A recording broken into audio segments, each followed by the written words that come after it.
Excuse me. I forgot to say something that we are going to record a video. If you are not, you don't want to be recorded, then you can wear a hat, or we got or yeah, I'm going, or I can disable this camera. Then you're not going to be on the in the video. So is there anyone who want to be on the screen? It's fine. Okay, good. Then let's continue. Okay, so time management puzzle games. The most iconic things you see is Rubik's Cube, and a slides puzzle is also part of this. It's just trying to manage the shapes and color to make the graphics make the graphics sense. I don't know how to say that. So making the shapes up to a whole, and then maybe the reward is clear, or maybe there's some other rewards. Anyway, but the puzzle game we're going to talk about is clear, and that's why we call it clear out. And that the most original of this kind of game is Tetris. So let's talk about developer first. Alexei Ezhitnov, I think I believe I pronounced it right. Ezhitnov. And who is born in 1955 in Moscow, USSR. And the reason why I need to talk about it is because he actually studied applied mathematics before. He has his major in his university, and then he come to the community center in the academic science of the Soviet Union, and he was working as a speech recognition technicians. And then because there's a new computer comes to this day, and the computer name is Electronica 60. If you know the history of the computer, then you know what kind of computer it was. It's very basic one, but the first ever personal computer, not really the first ever, but in the genre is very relatively small than the old computer. So that's kind of revolutionized one of the trend. And then after 6 years, he moved to the US and to found the Tetris company. Before he found the company, he cannot get the royalty fee. After that, he's able to do so.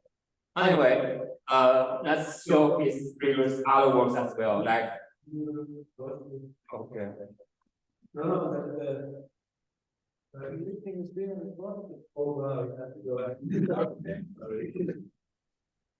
Okay, he actually developed the 3D Tetris after Tetris. That's 4 years later when after he finishes Tetris, and he also worked on these kind of things.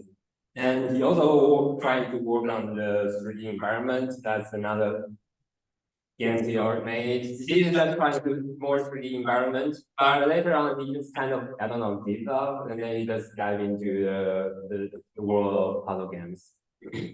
Anyway, let's talk about the concept of the Tetris. The Tetris actually originated from this kind of analog game, which we call pentomino. It is 5 and dominoes comes together.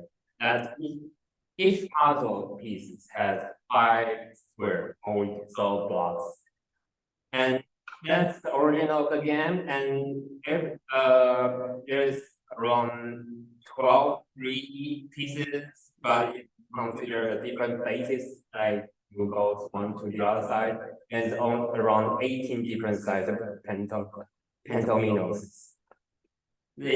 This kind of puzzle first appeared in 1907, but only introduced to public around 1965. So that's before the more, not the, like that's his childhood. That's the Alexei's childhood. Like he got introduced to the world by then.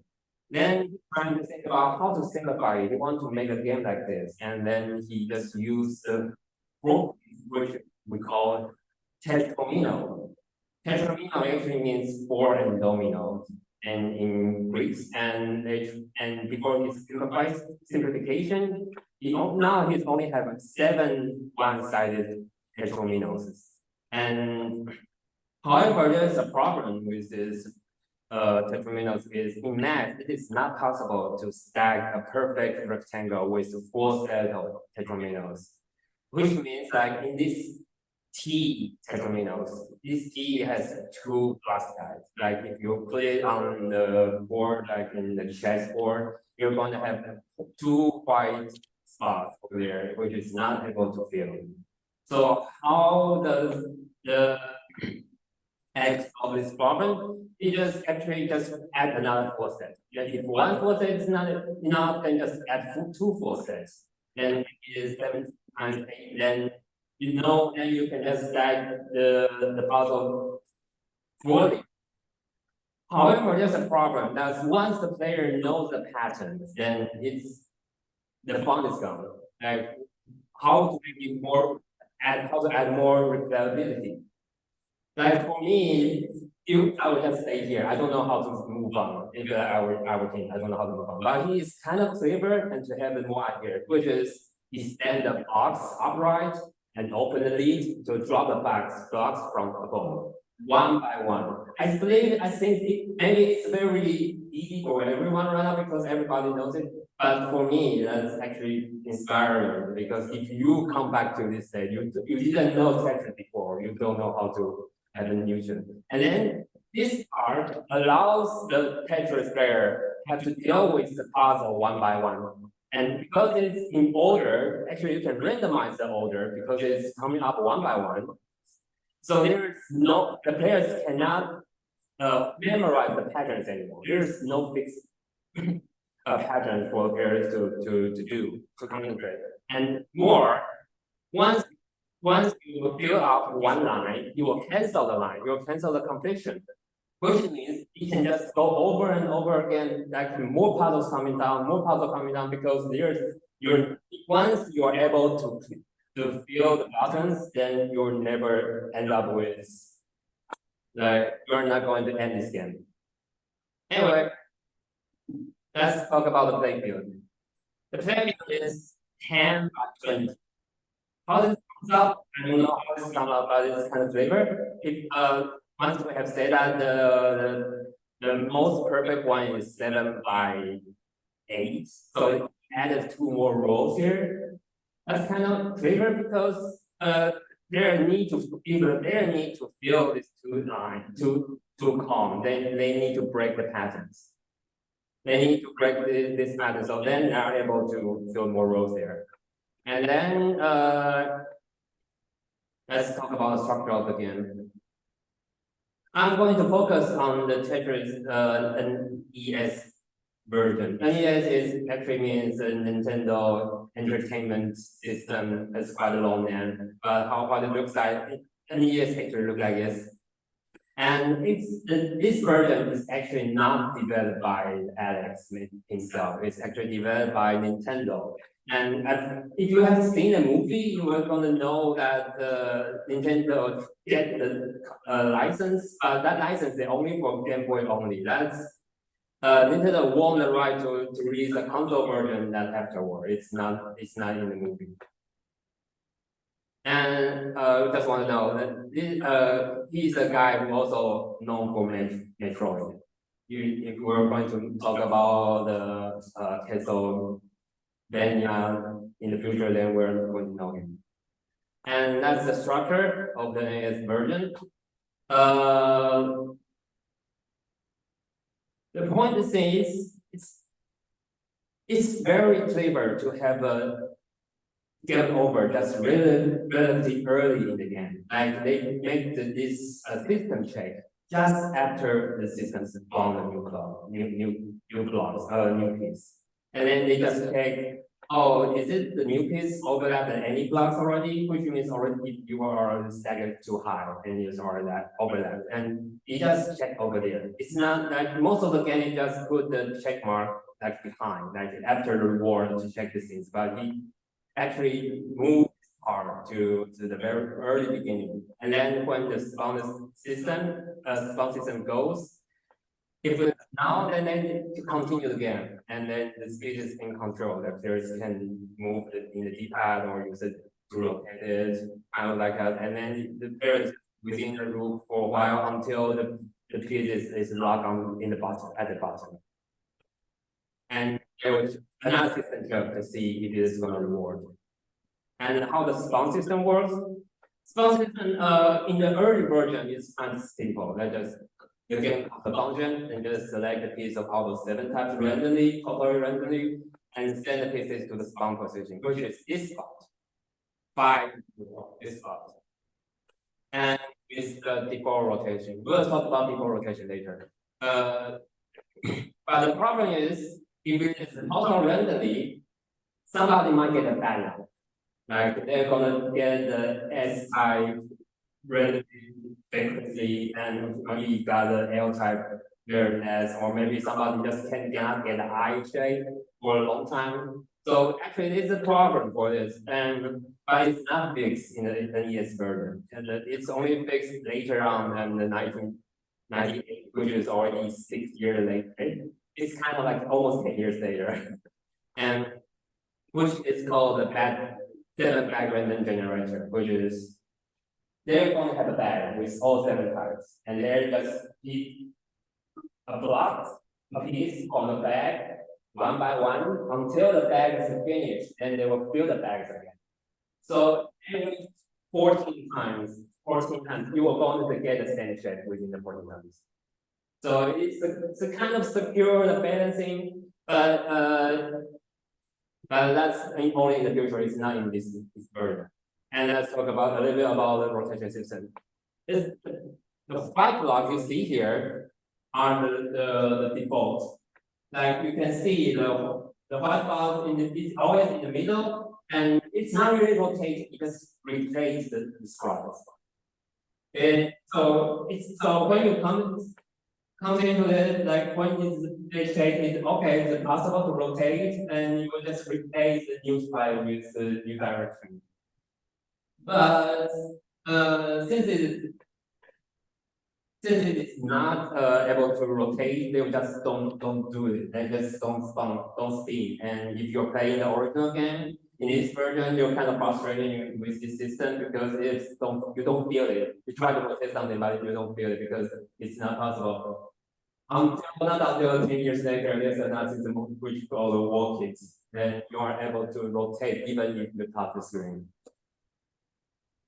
And let's talk about movement system, because that's quite important to how the Tetris now is going to work right now. Like here's input the shape commands, and is it direction up or direction left, right or down?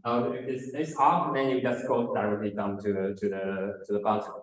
Or if you click on the right or left, then you just shifting, and you will shift for 60 seconds. And just the first frame, you just shift the bottom side. And then you will wait for the 16 frames, and then we'll keep moving for every 6 frames. So you can see here, why it's not playing. So here is, you can see every 16 frames until then, and then you start on the 10 because that's 6 frames. And it will slowly come to the other side. However, if you go to the, come back, please. Come back, please. Okay. The score and level system, because once you have reached level 29, level 29 is everyone is drop the blocks every frame. Like you will drop 1 cell every frame. So as I say, there's only 20 frames, 20 blocks high, 20 cells high. So it's going to take 20 frames to go down to the bottom. But 20 frames, if you compare to the television by then, it's like 60 hertz. It's going to be 1/3 of a second down to the piece. From the piece from top to the down. That's very fast. So you are not able to react within this short amount of time. So here, by then, they're not going to use the DAX, which is, let's say, the delay shift. That's the system I want to say. Let's just skip it and just keep pressing, vibrating it. Ooh, and trying to get to press the button as fast as possible. However, it just increased the frequency a little bit higher, maybe 20% or 30%. It's not really good. What they're doing, like the modern time, there is a new technique which we call rolling. Do we have that? No, we don't have sounds. All right.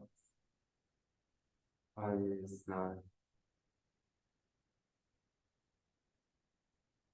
I'm not sure if you can see the hands. It's actually instead of pressing the button, they let the button press. So I'll just work like this.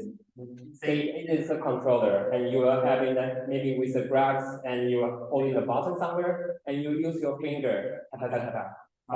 Just like playing the guitar or playing some musician, and you're just doing it to get as much faster responsive inputs. And the rolling can actually input like 20 hertz. That's very a lot of faster. So as you can see, it's level 27 versus level 69. That's very high. That's the new way to play that just invented 2 years ago, and last year was crazy. That's the first time in this competition they can have this high amount of players doing this high level.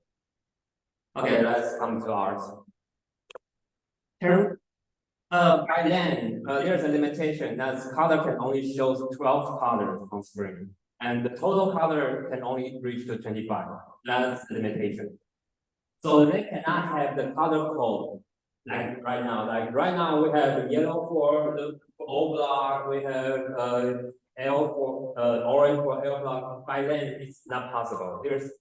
They have the limited colors in use they can use. So what they can do is quite clever. And once the block is symmetry, they use the hollow blocks. The hollow blocks gonna make the blocks.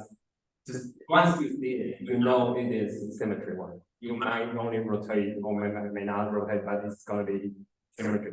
And you use the solid color fill the blocks and with different variation solid fills for the other time. Well, this is just a mirror, and then going to use one color for it, the other color for the counterpart. And the second one is also in the mirror part is symmetrical, but the mirror counterpart going to use another solid. And on the starting monitor, because they have a highlight on the ground, like in right now with the monitor we have right now, it's going to be crystal clear. But right then, they are using CRT monitor. With the CRT monitor, all the spots going to be glowing. So which makes the blocks like 3D or like a 3D one. And you can see the blocks a little bit pop out from the screen. And how many colors they are using? Every level has their own colors, but they are going to repeat every 10 levels. They start from level 0, and then they will go to level 1, level 2, level 3, to the level 9, and when it comes to level 10 again, it will come back to the colors. And for some reason, it's not for some reason. Because it is a bug, the designer didn't think the player is gonna surpass level 29. But right now, because of the new technique, the highest record for human play is to 235 level. Because of the new technique. So the humans are able to discover that color variation is wrong. And here's the list of how the box color comes out, and it's actually some of them is quite beautiful, but they are all following this rule that one power one and one variation and one solid color. That's always following the rules, and that's kind of interesting to see how it goes. And then let's talk about the UI. That's played by AI, so it's gonna be very fast. But anyway, you can see on the score here. Come on, play it again. the sprite. It's actually the UI. All the UI are actually sprites, and they just move one cell to another, one cell back. Next to the next one, the next one, next one. And when the score is surpassing the highest score, when the line is surpassing the highest line, they just move on to the next one. Right? So when it is out of the bug, but then because of the bug, we know actually it's just a sprite. Then we are using the sprite to move the one cell more, one cell more. And actually that's all about the NAC version. And right now we have some other more modern version than right now we have. And it's just like now the players can attack and to the other to send a garbage line, and some players can, and now we have 7 tag random generator, and we have to walk these streaks. And now we have all other versions, but the classic one is still playing right now, like in the competition, and it's quite very exciting to see. And okay, and then that's my part, and that's handed to Drew.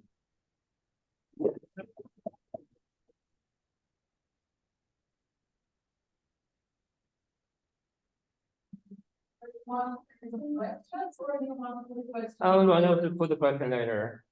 Yeah. Yeah. You can just scroll over. Ooh, it's working.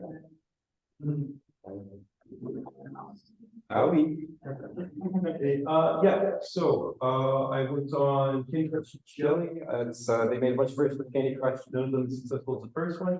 But I did an internship at King, then I got another 6-month contract and moved to regular Candy Crush, and now I'm working for another company, the Intermatch game. Yeah. So what I'm talking about, I just kind of took the talk in the direction I wanted to talk about. So I'll talk a little bit about mobile casual games, and that kind of industry in space. What is a casual game, in my opinion? And then I'll talk a little bit about what I know about casual puzzle level design, since that's what I do, and how to make a match-free level just real quickly. So, this is a quick friendly reminder: you're not the average gamer.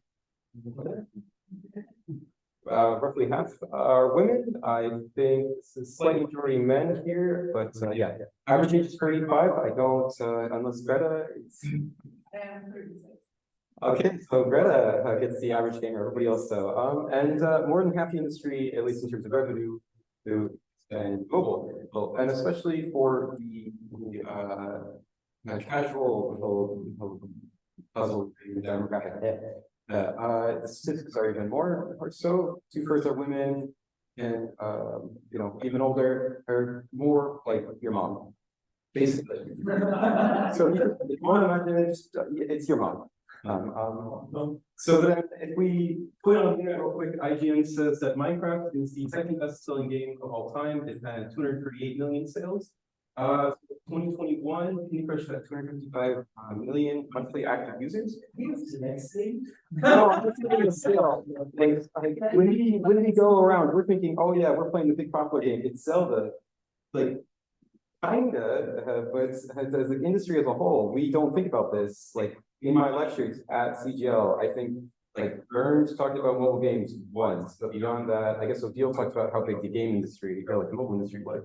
That's not something anyone here is talking about or thinking about, even though it is a massive part of the industry. And if you want to work in games, work for game companies, it's very possibly what you'll be doing.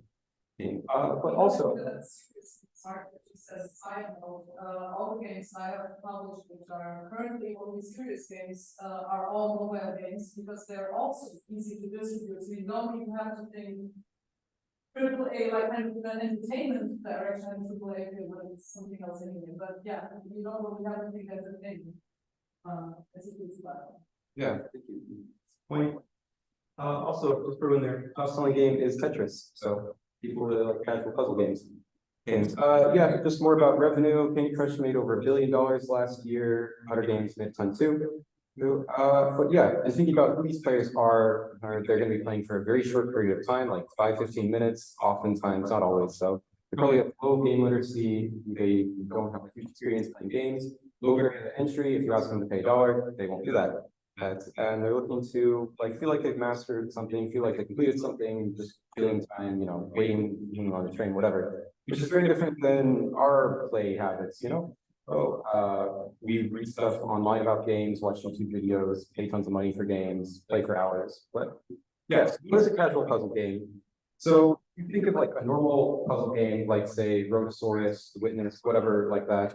There's very high player agency and there is no randomness. Once you know the solution to a puzzle, you can just complete it, no problem at all. But on the other hand, if you think of a gambling slot machine, roulette, you have no control, it's completely random. And casual puzzle games end up in the middle. Well, you have some agency, there is skill, you can be good at the game, but there is also luck.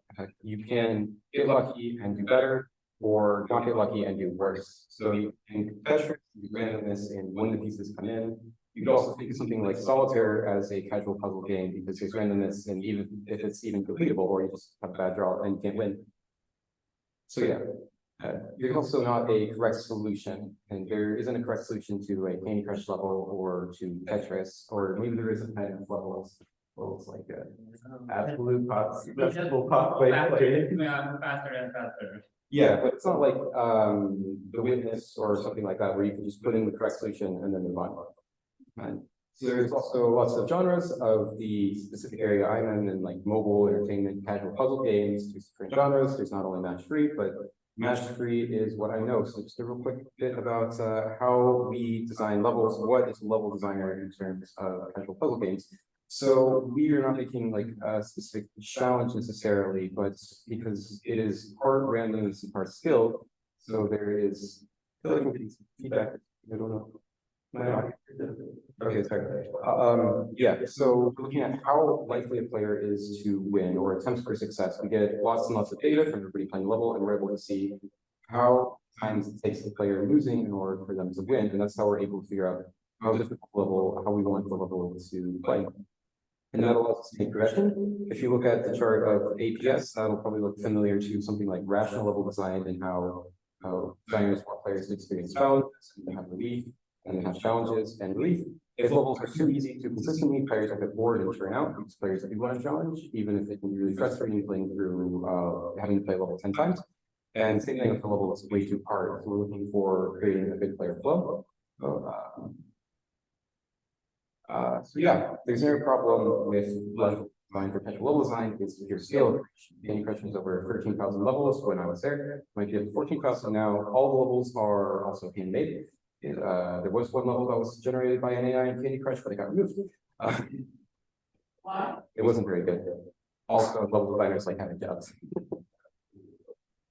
Yeah, so yeah.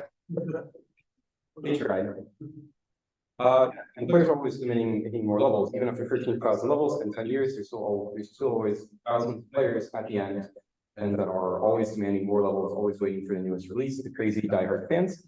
And a majority of them also never paid anything. So for most mobile games, most people never spend money, like on free to play, and even people who've been playing for 10 years, majority of them have never spent anything. So those players have had 10 years of an enormous amount of free entertainment, and they've never paid a cent. So, oh yeah. Levels are released regularly. I've made over 300 at this point. We're making lots and lots of levels, and making 30 a week at the moment. So that's crazy. Yeah. How many level designers do you have? I'm on a team of 6. I'm a contractor, so I'm not doing other tasks, and I'm basically doing nothing but creation, which is why I'm making 30. The team makes 50 a week, so mostly. The rest of the team gets to do the other interesting things about, like I talked about previously, like designing regression and stuff like that. Or designing more elements. That's not something I talked about because I didn't have any experience with. That's like designing more blockers, stuff like that. So yeah. Just to clarify, because you're going to go super quickly, but Sorry. there is no, it's optional. So you said you are not making new blocks, right? So that means other designers come up with idea for new blocks, and then they give them to you and tell you the logic, and then you have with that new logic in mind, you now build new levels. Yes. Is that enjoyable or frustrating? Oh, it's super chill. It's super chill. I mean, designing match-free levels is kind of just like a puzzle in itself, because like, I mean, I guess I don't want to, well, yeah. I mean, with a lot of it just comes down to trying to create the correct difficulty, and I mean, I'm talking about creation as well. Oh, but for me, it's basically like a puzzle. I think some of the stuff they do doesn't make any sense. In terms of the blockers they make, I'm the one who has to make hundreds of levels with them. So yeah. Do you tell them, do you have that directly then? Yeah. You don't throw it back to them and be like, sorry guys, that's stupid, can I get a new one? Yes, I do give them feedback, and yeah. They're largely just stealing stuff from other games, so they're like, this game does it that way, and we want to do it that way. And my response is generally, okay, do what you want. Yeah, but so what makes a good level? I previously talked about how it's 50% slot machine, 50% an actual puzzle. So if you put yourselves in the shoes of somebody who is playing the level, and has played thousands, you want it to have some agency, you want to be able to control it, you want to feel like you have skill. It's 100% randomness, 100% just chaos, and it just sucks. Especially when you're losing all the time. But if it's 100% agency and there's no randomness, it feels like you know, oh, you lose that slot machine element. You want it to be some level of randomness. So even if it's hard level, you think, okay, I could get lucky, I could pass this level anytime now. You want progression, you want to see your progress on the board, or like with you know, all games really, you want to feel like you're getting better, you're making progress, you're going somewhere. So you want to see all the blockers clear, level change. You want to feel that you have a flow. It's not like you're just stuck on one bit for the entire level. Yeah. Then you want the levels to be at least somewhat unique. It's tricky. Candy Crush hasn't released a new blocker in a couple of years, so you're just mostly rehashing it. But it's a 9x9 grid, plus there's, you know, hundreds of possible states for each tile starting off. So there's actually a huge amount of variety you can make with it. And then balance, you want it to be correct difficulty, you want to make sure nothing breaks, stuff like that. So yeah, what can we affect? We can affect the board shape and size. Larger opener boards will have more cascades, more power-up spawns, more areas for players to find matches. Narrow boards reverse all that, will be harder, slower. You can affect with spawns. If there are more colors, more different types, more tokens, then it will be slower. Fewer tokens, faster. How many moves the player has, of course, what objectives they're trying to do, and what blockers we put on the board, and if they're make it easier for the player, harder for the player. Yeah. So how to make a level? I stole this from a couple presentations I gave. So yeah, ignore this. Yes, what I do is I get a shape, then I will fill it in with blockers and start testing it out. And yeah, then give it to the rest of the team for them to review and make sure it's all right. So, like, kind of simple. I'm able to do it in an hour, so how complicated can it be? I mean, what do you think? How many patterns? Let's go back one slide. Because of course, what you're saying, you're right now on the highest level, right, of how the process is going. Yeah. Do you see some kind of a data pattern in there, which your eye can detect simply based on the experience you have? Like if you place a certain combination of stuff, you already know this or that is going to, you know, make it more difficult or more easy or more strong quality. Oh yeah, absolutely. This is Candy Crush Jelly, which is really different than most other match-3 games. In large part because it uses fractions of colors. So instead of each color spawning in equally, some were able to change the percentage of those spawn in, and we use that tool really heavily.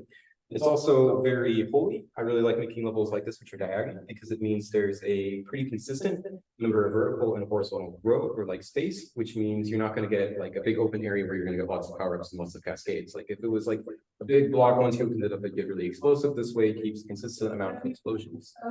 Cascade? Oh yeah, cascade. So like pieces will fall from the top, they'll make power-ups which then explode, causing more pieces from falling to the top and more power-ups. Sorry, I forgot to explain that. But yeah, big open area, stuff falls, creates power-ups, creates explosions, create more pieces falling. It's a positive feedback loop, especially on Candy Crush because the power-ups are colored, so they can also be activated by pieces falling. One of the big changes between Candy Crush and more modern match-3 games is they're no longer colored, so it's not quite as much of a positive feedback loop, but stuff spawns, creates explosions, stuff spawns, creates explosions. And yeah, so then there'll be a flow of players starting up here, getting to here, then getting a bit blocked up here with a high level, and then finally trying to snipe the last little bits up the level, a little off on the sides with power-ups. Okay, thank you. So breakdown of a level. Oh, not that one. There's three computers here. I don't know what does what. So yeah. So continuing with the high level then, yeah, iteration testing, that's what I do for an hour for every level for 30 levels a week or so. So quickly going through, make some changes, test it out, standard game design, except on a much more faster, quicker loop because you can just go into the editor, make a change, test it out. And do that until it gets to the point where it gets reviewed by the rest of the team. They say it's good or make any changes or whatever. It gets released into the game, and then also that's where fun stuff starts happening, or at least in my mind, what is interesting is because data starts pouring into players to play it.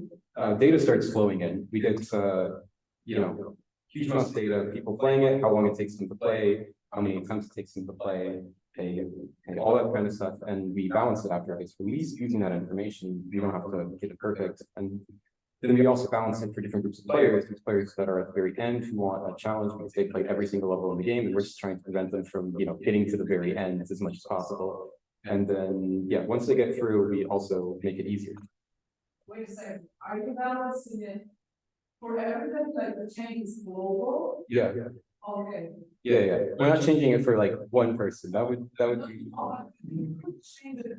They now have profiles, right? Yeah. You could have profile clusters. Yep. Where you identify player types. And then roll out slightly varying versions for those clusters, for example. But that's not what you're doing. No, they should try doing that. That would be that would be a really good idea. I thought that what they should do is instead of just having like 10,000 levels in a row, they should like individually like find what levels would be good for a certain type of player and do that. But Yeah, it's not for a while. yeah. Yeah. End of the game. Yes. 13,001, 13,002. Yep. So like how, like the measure base, I'm guessing not there. So how is that data? So you only have like professional players there, right? Yes, that absolutely does change the data. It's the highest skills, most dedicated players that get there. So what they did on Candy Crush is they had like tiers, even of like the most high skilled players at the very, very end. Like there were the players who were like absolutely insane, spending tons of money. And they would crush like whatever challenge we could possibly create in like one attempt. So you have to balance it for them. Then like there'd be a slightly less good, but still insanely good player that you have to rebalance for. And like we do that like every 2 weeks for the levels at the end. And then also like bringing up that we release it at the end brings up a good point because like 95% of players are in the first like 100 levels, or not that exact amount. I don't have the data anymore, of course, and I probably could show it to you guys even if I did. But most players are at the very beginning because that's how most mobile games, free play games work. They churn out. But since we're releasing all the new exciting content at the very end, all the new features, all the best levels, that means the early content often is just absolutely terrible. So because it's the very first levels that were made in the game by the designers who are trying to figure out what they do, and they immediately get thrown into like most stuff. Yeah, for your moves, something like that, just to jump players to new levels, like just to have like. No. Again, something they should do, but no. But what we do is we go back and we just change levels. This can be based on data, like we find, okay, if we do this in a certain type of this, we can either go through and find levels where a lot of players churn that they don't like and change them, or we can go through and find patterns, like certain things we do in terms of design or blockers or whatever, change those. We can also just go through and replace entire segments of the game. So like beginning player, like Candy Crush, very first levels ever released, they were figuring out how to make it and then came through and yeah. We replaced the first 2,000 levels or so. Yeah. So what ratio is the demand, like how is your boss telling you which ones to, like how much time to spend on going back versus how much time to spend on your dedicated players? Or? It depends on the game. On my current role, I just make levels, so I'm boring. But so on Candy Crush, they had about half the team working on replacing existing content and half the team working on end of content. And the end of content people monetize more, is my understanding. I was never really big in the money terms, but they make money because they spend money, but most players are at the very beginning. So it's also an investment. If players stick around, then they might stick around for longer and pay more. So yeah, it's a trade-off. I think it's really interesting going through tens of thousands of levels and trying to figure out how to convince people to play Candy Crush or to at least enjoy Candy Crush and not quit. I don't know. How do you get feedback of players from the testing or you analyze their behavior globally? We would analyze their behavior. Candy Crush especially takes in a lot of data. Like whenever you make a swipe on any level, it gets recorded and sent back to King. So we could like see any patterns of how people play for levels. We would see like how many times it takes the player to succeed. There was also like what's it called? Player support. Like really hardcore players would go in and say like, hey, I'm stuck on this level, please fix it. And if you ever are really into Candy Crush, or if you know somebody and you want them to change level, just complain about it on the forums. There's a good chance somebody will come and make it easier. So do you read the data? Will you read the data? Yeah. There'd just be like a massive graph of like all the levels in the game. You could go to a certain chunk and it would show you like you could look up seconds per attempts per success, one hit microphone, gross bookings. I'm not a data scientist. I don't remember all the terms off the top of my head, but anything you can think of really. What, like, do you know what's the areas, what shows that they are in my game, like level? Yeah, that was kind of the tricky part. We were trying to figure out how to like there wasn't like something that popped up and being like you rate this level 5, like 1 out of 5 stars. So what we would do is we try to figure out, okay, we would create a theory like if we change levels like this, players will like the game more. Like one project I worked on, we looked at levels where they were challenging, but there was a high proportion of like players, or like once you finally beat it, you got a ton of moves left. That's what it meant is that like 90% of the time you're not going to beat the level, but that 10% of the time you're going to beat it like absolutely catastrophically, like it was super easy. And the theory was players found those levels frustrating because like you put in all this work and then suddenly you just beat it with no effort, and you're like, why was I spending all that time there? So we are trying to like figure out, like try to get into the minds of players and then figure out how we can do that through data. We don't have a good direct way. Yeah. You can like dynamically changing difficulties between levels. We do actually. Yeah, so like on Candy Crush Jelly, we would change the proportion of tokens that spawn. So like if there would be like 3 tokens and then a 4th token that spawns like half as much, then every time you lost a level, it would become like 10% less or something. So there would be less colors, more explosions. Yeah. So I don't know how it works on Candy Crush, but I think there is also, yeah. If you suck at a level, it becomes easier. I heard about dark happening that actually goes even further, and I heard it in relation to Candy Crush, where at a certain point the level becomes impossible to beat, and then only the next day it becomes possible to beat, suggesting to the player that they just have to sleep on it, because their data analysis showed that the likelihood for them to then spend money like increase if this pattern was implemented. Do you know something about that? I haven't heard of that. I'm not entirely sure how that would be implemented. I mean, you can't make a level impossible because somebody's willing to open up their like checkbook. They can just like beat a level without doing a single move theoretically. But they could make it like harder, like as the like after you beat a certain number of levels, they could make it harder. That would be possible. I wasn't involved in that. I was just yeah. It's not in the jelly. No, Jelly didn't have any resources. I mean, there was like one development team who spent all their time on Candy Crush Friends, our sister game, and we just kind of hang out in the levels. And then the game kind of got in soft games. Like they're still releasing levels, it's just they're not doing anything. Yeah, sorry, ask me the question. Yeah, I'm trying to wrap my head around the people thing here, because they're in out of level, that's a lot. Yeah. So if you were to like maybe draw a rough graph of what you care about, how the progress. Is it ever growing or like especially if you are creating new levels? How do you think about it? Is it like up there? Yeah, so that's a really good question. So if you would want to imagine it, it would be like a slow increase for like 500 levels-ish, and then it's just a plateau all the way up until the like very end, the last like month of content, and then it's like a massive spike. So that plateau continues up to which level?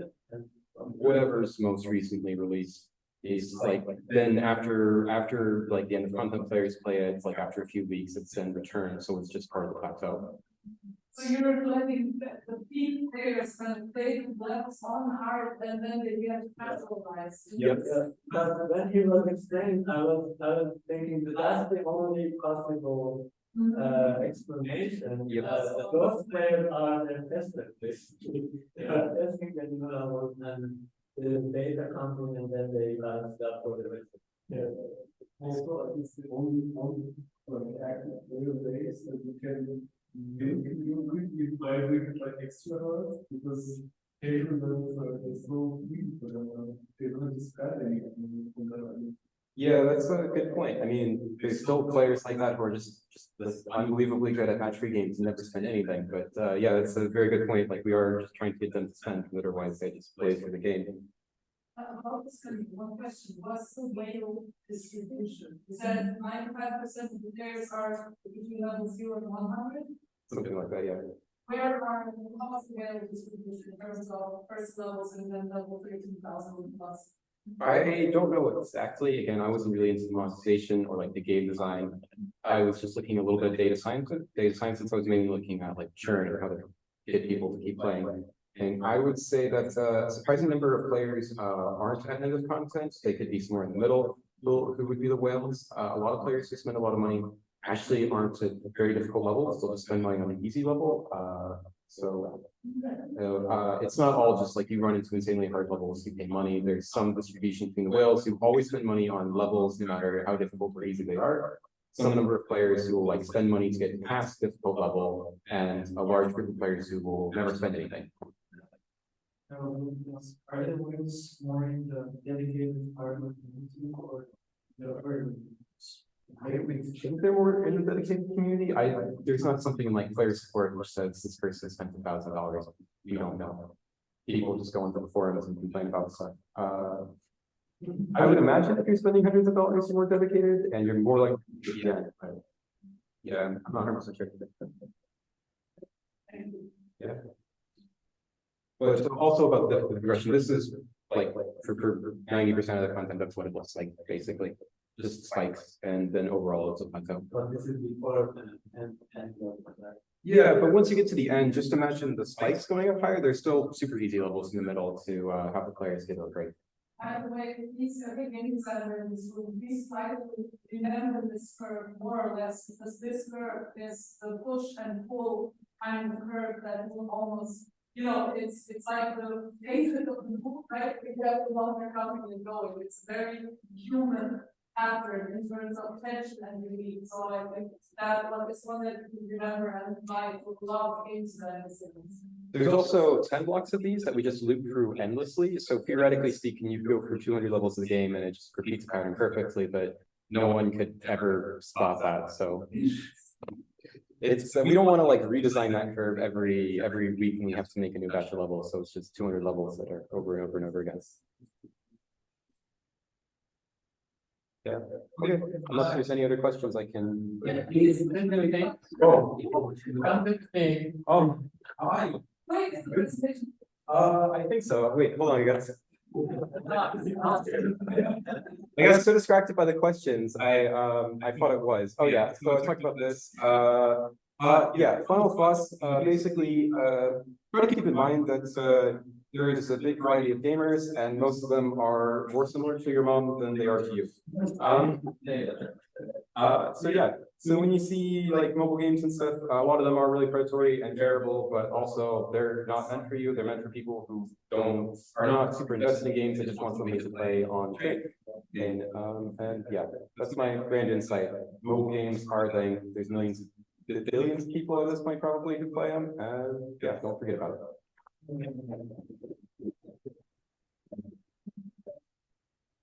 That's quite nice. Thank you. Presentation too was great. Yeah. Those people playing Tetris, like yeah, very kind of like that. I tried to pay it back, and actually, I tried to make it Cookie Craft when I was in intern as well, and I was playing through a lot of levels. I think I played through around 100 levels and I stopped. Here's the level, I just kept passing. I just one more step or two more steps away to finish it, and then it just actually for it. So I was thinking about maybe Great Thomas right? In the Tetris saga, there's a part that they controlling, okay, you are going to two more steps left, and then I see what's going I actually do it a lot. I'll play the first 100 levels or so before they start getting difficult for a bunch of different like match-3 casual puzzle games. Because like, the first 100 are easy and I can get through pretty quick, and then like I'm just playing to get like a flavor and idea of the game. So maybe I'm playing through different levels to get an idea, and then Yeah, so as you have already made a lot, I mean, a lot of people already asked that question, and I think those questions are also nice. And so I just wonder when you design the credit card, I feel like a lot of things that's easy puzzle is just like when you click it and then a lot of things like so you already have the animation in your mind when you're designing it, like it's gonna be a lot of explosions.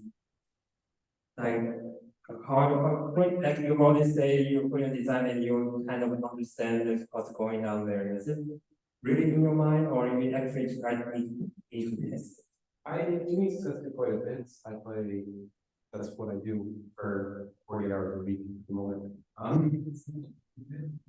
So you said you play, so you kind of like 2 hours of puzzle, 3 hours of puzzle because you only have. Like, yeah, I mean, I make 30 or 40 hours a week, so I make like 1 every hour basically. But yeah, I mean, for your question about like kind of visualize, I can't visualize actually how it'll play out. There's a lot of randomness, but I know certain shape will turn into certain play patterns. So if there's a big open area, I know there'll be lots of explosions. And it's like I tried to explain without showing like a little example in front of me, but. So all the unseen because would we say candies or all the candies already shown on the screen is already sure about the things. The candy haven't spawned yet, it's gonna be random. All the candies on the board are random starting outs, with some exceptions for certain weird levels. For the most part, all the starting candies, like It's the model. Like one from actual Candy Crush. So all the spaces which are candies, like the purple, green, blue, red, orange, all of those are all randomized. So you can they're randomized, they won't start out immediately breaking and making the power up, but you can see this is a pretty lucky setup because like right here you can make a really good bond match just starting out, I think. And so you can get really lucky. It just starts out and you can immediately make really powerful power up and get the level going really quickly, and then positive feedback with it. Or you can get lucky and you can spend like the first few moves just trying to just not being able to do anything. And you're guaranteed to have a move you can make, and you're guaranteed not to have anything break immediately. But beyond that, it's all random. It's all random with spawns too. In this level, there are going to be horizontal power spawning occasionally, and candies with the pink stuff on top spawning occasionally. Oh, you see, there's more mechanics than the Sega. There's 5 buttons in the bottom. So what's are the 2 for? Oh, those are if you spend money. Basically, instead of making the match, well, not instead of making the match, but like anytime you just hit them and stuff will happen, and we need to buy them. So, yeah, exactly. Yeah. What kind of power is that? Is that really powerful? So there is like really need to buy it to pass their one. I mean, they definitely both, but again, most players, never buy them. The one on the left allows you to make just swap any 2 candies on the board, I think. The next one is like it randomly turns 3 candies into bombs. The next one just breaks any candy. The 4th one is everything on the board, so it's like it's everything from 1 damage, and I can't remember. I think it changes the color of everything or something. I have to go with it. But how do you keep the level spread? Like after going to like 40 hours a week for several weeks, how do you keep the level spread? How do you think about okay, how do I make the level that still feels new or is it That's tricky. I wish I could show things in my previous game, but none of them have been or the current game I'm working on, but none of them have been released. I mean, I kind of go for phases to a certain extent. Like I'll try out an idea for like a bunch of times, and then I kind of get like a library of different like level ideas, like segments or like block combinations. Or it's hard to describe like what I'm thinking in words, but I don't know. I just try different things. It's hard to explain how it works. How do you keep yourself from going to house? Well, with my current shop, I'm able to make like 30 levels in like 30 hours, and I just kind of chill for the rest of the day. No one cares. I promise I'm really good employee. They just don't expect anything of me. They're really happy. They think so yeah. I feel like I don't know what I'm saying. But is it still enjoyable to you? Like, is it something you're just shaking out of your, I mean, that's a really expression, just take something out of your sleep? Are you just like, you know, it's almost like a pastime where you just, you know, receiving money from it, or it's mentally taxing to some extent? It's a little bit mentally taxing, especially like the past on Sunday trying to come up with new ideas. But also I just like listen to a podcast and make levels, and then I get paid. I wish I was able to do the more complicated work like making blockers, but yeah, I was just hired on a short-term contract to do this, and I get paid my money, so I'm happy. I've never tried to get some of the other jobs, but like maybe one or something like that. Oh no, I mean, I would love to, hopefully after I graduate, and I almost got hired at King to do that kind of stuff. And then the company had a reorganization, and yeah. What was that job there? Okay, I was gonna ask, so I'm pretty newbie to mobile games. I'm not sure how. Yeah. So when it comes to like the higher levels, when it's like 10,000 or something, how do you scale the difficulty? Because this is like we still have these spikes, you know, but this is like just the top there is already very experienced. So like the low level is way the later level is way harder than like a beginner level, or is it kind of a similar general baseline? I would say that a relatively easy level is very similar no matter where you are in progression after the first few hundred levels. So the easy level at the very end of the game is still going to be similar to easy level at level like 100 or something like that. That's the main spikes come in the difficult levels because that's where players spend most of their time. For most easy levels, what we want is players to just kind of get through it in 1 or 2 attempts, just as like a outcome there is how it's described to me. So for the harder levels, that's where it gets really insanely spiked. And it's a matter of just like putting in more and more and more blocker layers. Like this is a bad example because I don't think it has any layers, but we can go like here. You can see there's the crusty white stuff, and it's 2 levels of just pink. Then there's like 3 levels there in the middle. It goes all the way up to 5. So just imagine like half the screen is like level 5 like that, and then you'll get to like an end of content super hard level. Quite interesting that in the puzzle game, you actually access a lot of levels, and because Tetris just had no levels, it just gets faster and faster. Or like in the modern Tetris, it just let the people compete to each other. So your opponent is your level. So that's quite interesting. Like, is it possible to have a competition between Candy Crush or like multiplayer Candy Crush? Is it possible? Do you think? Yes, there is multiplayer Candy Crush kind of. So for it, it's like a competition where globally people compete to see how many I think it's purple candies they were able to collect. Oh, so as people just play through, it was like very low level competition. Oh, right. And in Candy Crush Jelly, there was actually a PvP. If I can. Yeah. Okay. Is it down or is it going to make a long?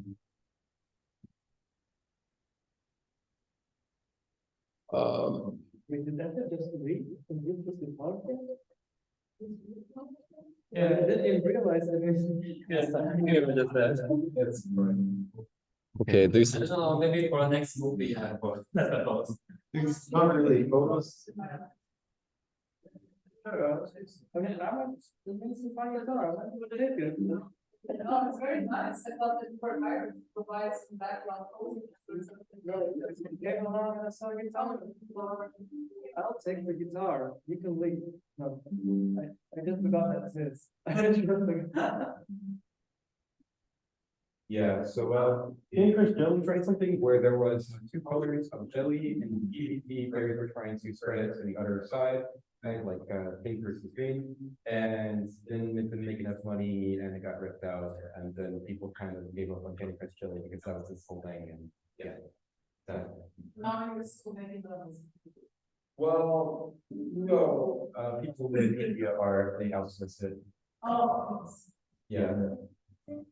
You mean also switch bar the art card or? The making the levels. Okay. It's So you have a branches in India. no, there's just a company that outsources match 3 levels. I see. So my job got outsourced, right? You said when you design level, then you test it yourself. Yep. I was wondering if there's a tool or if you ever thought about a tool to just so that it can test it for you. Like how does it take, how long does it take or you maybe need to a rough estimation of how difficult it is. Yeah, that's a good point. Candy Crush Saga had a tool for it actually. It was kind of being rolled out while I was there. It tries to pick the level as best it can and see how difficult it is. The problem is it's not very smart, at least not smart yet. So if it says it's a certain difficulty, you need to assume it's actually like way harder because it's just not very good. But it does exist. It was getting used more and more when my contract ran out there. Isn't there an eye now that basically that works a little bit in Photoshop? We have a function where you can macro certain behaviors, right? I think AI is getting more and more to a point where it can kind of learn how the place is using and usually could optimize your testing by basically teaching an AI how to play test and then outsource that based on your specific behavior patterns. That's a really good idea. Yeah, I think that would be really cool. We also have data from all the players, so we could just feed in huge amounts of how players play the game. That's so optimistic. One last question for the remaining game designers in the room. How did you get started on level design, especially for such puzzles? And what are your recommendations to get into that? And of course, I'm not at all trying to see that for level design class, but I thought of it with the For me? Yeah, so I started doing level design because the semester projects are hard. And my perspective for them was I was trying to get everybody to get along, work together, and make stuff. And then I just became a level designer because I took whatever I was trying to take whatever people wanted to make and shove it together. So that's level design, how I got into that. And then for how I started working at King, I knew I wanted to do an internship for my first semester before I even started at CGL. So before I started, I made a big list of like companies that did internships, and on this King, and I saw they did internships. Like you need to apply for a summer internship in summer. So I had it as like a milestone. Okay, I'm gonna have my portfolio, I'm gonna have my CV, I'm gonna have everything ready to apply so I can apply for King. And I don't think I'm gonna get the job, but I'm just gonna have that as like a personal like milestone, so I'm ready to go for like finding an actual internship. And then they're just like, hey, you seem cool. So I somehow ended up there. And I'm like, yeah, sure, I'll work for the big company. Were you intimidated at the beginning? Oh yeah, I was super intimidated, but yeah, the managers were super cool. All the people that work at King are super friendly. It's like absolutely zero crunch culture. Like the opposite. People are super chill, super friendly. Spend an hour every day just playing pool. Would you say that first levels were shit and only progressive design to get better? Oh, it was so bad. How long did it take and how much feedback did you get from other people? Did they just tell me, try another one, or did they give you specific feedback and then onboard you a little bit like, hey, look, this kind of pattern looks better? I got a lot of specific feedback, especially starting out. I mean, also there'd be times where they're just like, this is terrible, there's no way to fix this, start over. And that helped me a lot. Like if I didn't get that, I would have struggled. But yeah, I got a lot of feedback starting out. I would say after about 2 or 3 months, then I was starting able to make really good levels reliably. Yeah, I mean, after the first week, they were putting my levels in the game, so it wasn't like, you know, completely terrible. But Awesome. And then basically they were like, oh, yeah, now now please continue here somebody. yeah. I was keen on your list, because I mean, okay, yeah, once for liberal, also for us, it was kind of like the company to hate. So what made it on your bucket list? So my perspective is I am American, and I am not willing to go back to the United States. So I need to find a way to stay in Germany. So I have a higher priority than the average German or European in finding a job and finding a company that's willing to figure out immigration stuff for me. So I felt kind of pressured to just take the first internship I got offered because finding a job was really hard and I wasn't sure if I did not. I also got offered an internship at Keep at one point, right? But I decided to go with King in part because larger company, I thought they were more likely to hire me, more likely to help with immigration than a smaller like indie studio. So yeah, I would say part of the reason I got into level games is there are a lot of things that are important to me, and gaming is a big part of my life, but it's not the entirety of my life. So I want to be able to make games and live my life the way I want to live it. That's good. So you could imagine to just continue doing that, like, for the next couple of years. If I had to do nothing but make levels, I would do these things. But if I was able to be like a normal, like mastery level designer and also do other stuff, yeah, I would be happy doing that like for a decade or so. Sorry. Yeah, just one question. Like, what do you think the future of this? Do you think there's more mechanics can introduce to Candy Crush, or how can Candy Crush be involved? Candy Crush is like Coke. If you change it, people are gonna get mad. I see. I don't think there's really a lot of Yeah. for Candy Crush. I think it's mostly that they're playing on nostalgia, like they do lots of events, try to get people in. Yeah, but I think they aren't going to change the fundamentals of Candy Crush. If you look at the current game I'm playing, the big change that they have is way faster to play than Candy Crush. Like you spend more time on Candy Crush level, it's slower, it's harder. With combat customs, its innovation is really fast, it's really slick, you get through levels really quickly, levels are bigger and more explosive. It's also aimed at men, it's about cars, most games are aimed at women, or answer your question in a second.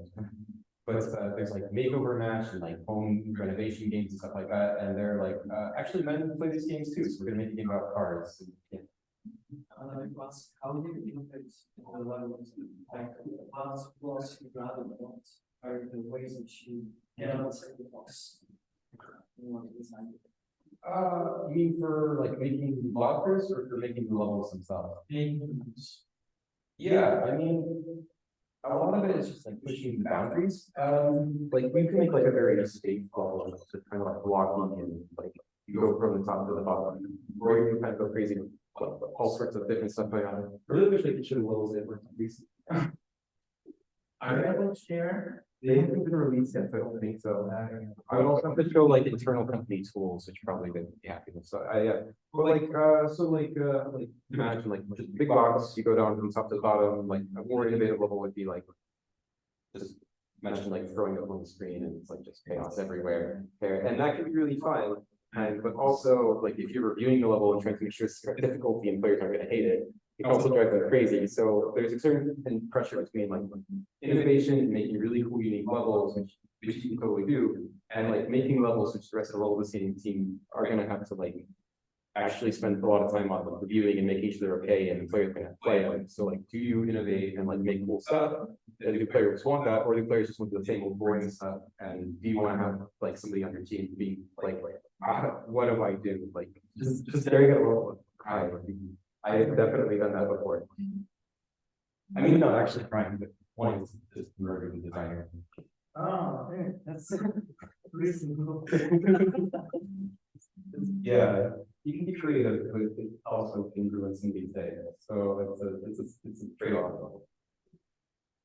You have a picture here, kind of Jelly Saga, and I see some character design, and generally, I know because you're with top parts of women and candy or home stuff more women. Hostels in general are a little bit more women oriented, right, where it's a little bit more solo and taking your time and kind of achieving solving something more than competing and having a speed, right, time limit or something like that for men. Now, storytelling is also a little bit like, especially with characters and faces, right? Because we're a bit more hardwired to try to look at eyes and cute faces and so on. So how much character design are they now using in that iteration, and how has that succeeded more well? Yeah, here. Yeah, so I mean, there's a lonely narrative designer somewhere in Candy. Candy Crush actually has a lot of deep lore that no one knows about. Deep to the heart. Yeah.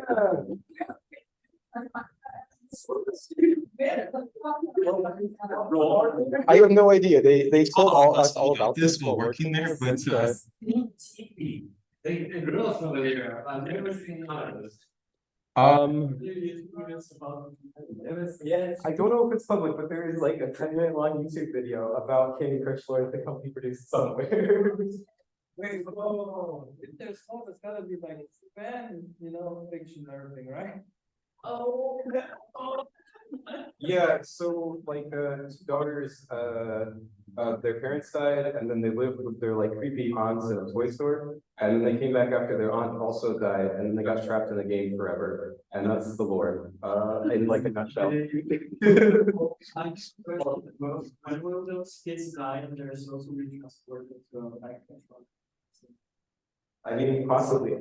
Look, they just like found a board game and they're like on toy shop who adopted them, and they opened it up, and then they got stuck, there. So yeah. The lore of like why you're actually playing with Candy Crush is that it's the like realm of sweetness. And if you don't play Candy Crush, all the sweets in the world will no longer be sweet. But by playing it, you're creating like magical sweetness that creates sweetness in our actual world. I've completely gotten sidetracked. I don't know how I got here. Right. Character design. Yeah, I don't know much about character design. Sorry, it's possibly know how. Because it could be an asset in levels, and I mean, I'm just wondering, Genshin Impact has so much success with the actual mechanic combined with the character design, right? The characters people want to get. So is that something that we start thinking about? Yeah, actually, another one of the Candy Crush available times, Candy Crush Friends did that actually. You got free costumes for characters who played with you. So that was really cool. Yeah. Also, it only made like, it only made $2 million a month, but apparently that's a good move. So. And that was not wanting to sustain the team working on it? They decided they could make more money by moving everybody's Candy Crush. So they didn't hire anybody. That's the positive side. They didn't hire anybody. They also didn't hire any intern. They didn't hire anybody. So, no one got laid off. They just got to Speaking of character design, and it's the newest Tetris game, which is combining two games, which we call Real Tetris 2. And there's a lot of characters there. And now the game is installed in that computer. Maybe you can try that a bit. Every character has their ability. Like maybe their Tetris is more powerful, or maybe they're having more eyes too, or more kind of puzzles in there. So let's play it together. Yeah, sure. There's the computer, here it's open.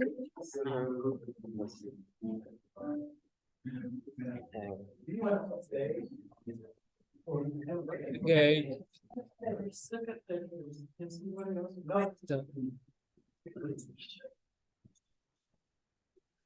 We would maybe want to take this 1 second downtime with the remaining people and just try to do it once more for making it very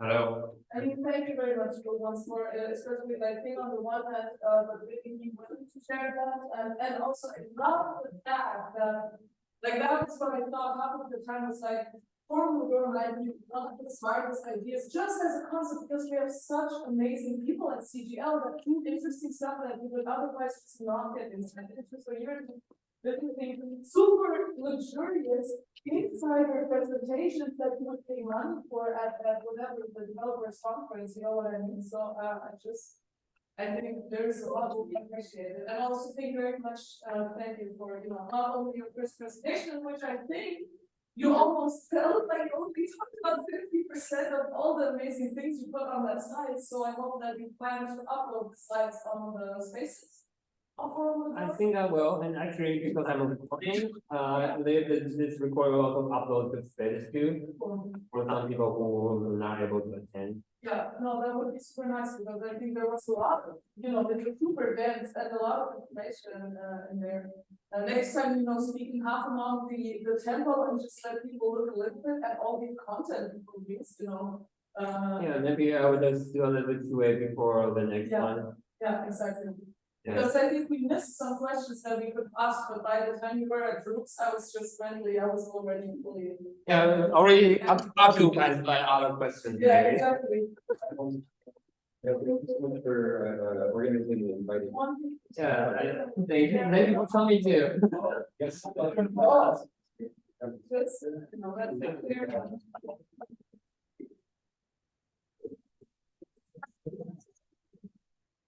Have you heard of Fuel? Have you guys heard of Fuel? Maybe we'll try Fuel first. Yeah, that's. Maybe. Oh. But it's not like. It's.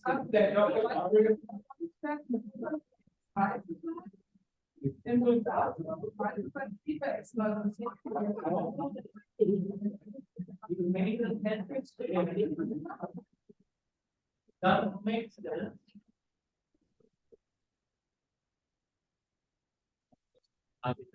There's nothing you can tell working every shape or not. I know because right now I want to have a larger cave.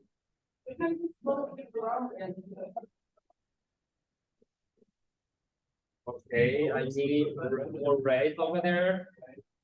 I have enough green. I need more yellow there.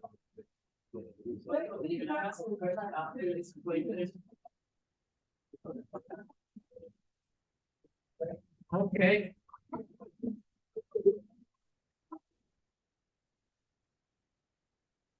Okay, it's not too big, but I think it works. Oh no, it's breaking. Okay, the game is kind of like you make your own puzzle piece, but okay. Anyway, I try to turn, and then you have a train kind of like that. So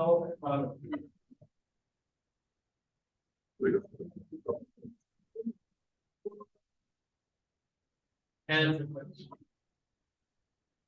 anyways, when you go solo, you can go either versus or Wait a second, who wants to play how? yeah, you look at Now, or do you guys want to go into that immediately? That's both never played the game. Yeah. Like someone can use a controller.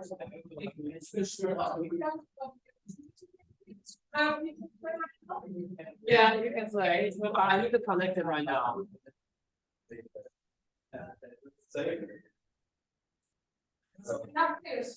Yeah. Are you testing? By the way, Let me test the controller first. Excuse me. You can go to toilet. Yeah. The fancy Tetris game which had like different backgrounds and effects, like how was it called? Not Tetris, something like that. Oh, you mean Puyo? No, it's like Oh, the Tetris? it was, yeah, but like not the sort of characters has these kind of really different backgrounds and some of them are kind of surreal and very high tech. I don't know how it was called.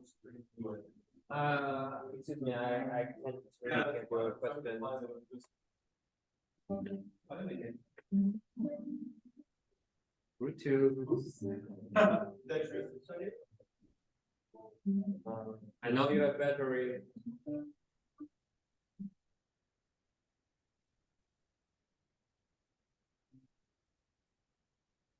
Um,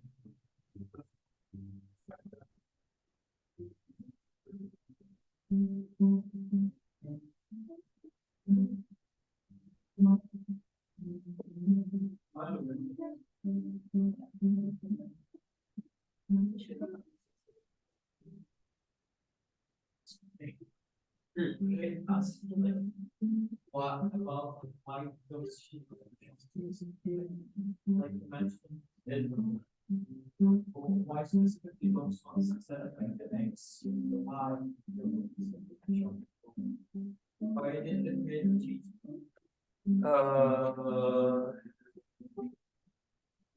so you mean those shapes? Yes, why did it really change? Change it from 5 to 4?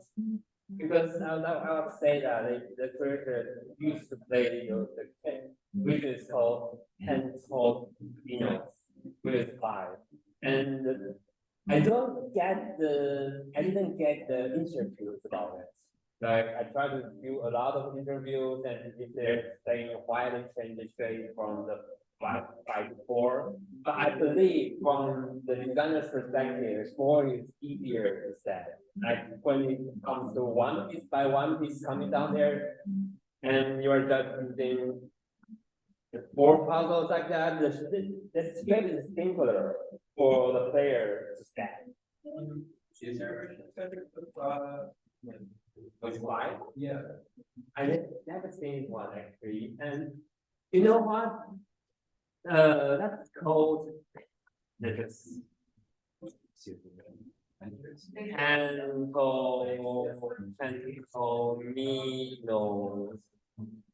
Pantominos. So you see, this shape is, first of all, it is when you try to rotate it, and try to stack them, and if you are going to, it is easier to play this kind of puzzle, which is already listed on the side. Like it's very static, and you just drag the puzzle to the place you want to put. That kind of puzzle is easier, and I've seen that kind of puzzle. And actually, as I have been working in internship in science, actually we made this kind of puzzle, which is like you pack with the candies, there's all shapes of the cookies, and you just drag the cookies to the place. And it is possible to do it this way, but if you are, because the rule of Tetris, you are dealing with puzzle one by one, and you need to deal with the time. It's actually now it becomes an action game from a puzzle game to action game, and because you need to deal with the time, this shape took too much brain still to see work. I would love to see this combined with room layouts, like also with more puzzles as an architecture game, but with time pressure, and you only have a certain amount of time to puzzle them together into a building with different layers, with different, room types you have to achieve. Maybe, because right now, because for me, it is too complex to think about it with this kind of pressure. I believe that's the decision I made by Alex. And then he thinks let's go for the 4 blocks, using Tetris to combine this, to make this game. By the way, a generally smart rule for all my game designers in the house. Go for less, and try to get as much emergent gameplay from that, because human brains anyway only retain 3, 4 information points at the same time, so that stress people out with something that their brain are not best to handle, right? Especially this one, we call it F or we call it R, it depends on what kind of system you have, but this piece is hard to say where to push. Like there is put on, what's it called? Protrude here. Protrusions here. And it is, you need to find a place to stack it, and it is hard to find one, like how many pieces. Maybe you can provide shape for the, not many pieces, you need to combine it for that. That's kind of hard if you just do it in one by one. Especially, it is hard to predict in the original game. Original, maybe the future game right now, I'm going to show you 3 or more future pieces right now, but the original game, it is hard to find it because it just show you one piece ago. And of course, like right now, the new role here we have, we also have how do you call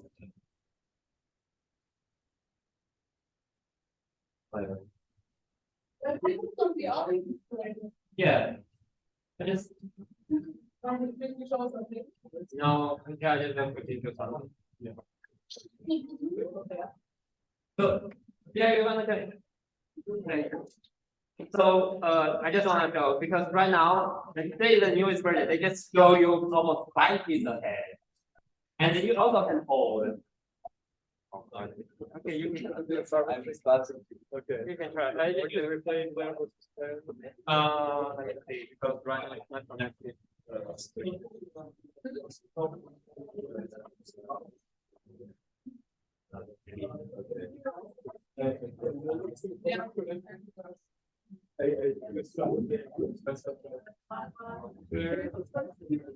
No, don't sit there. Where with your friend with a local? That's how.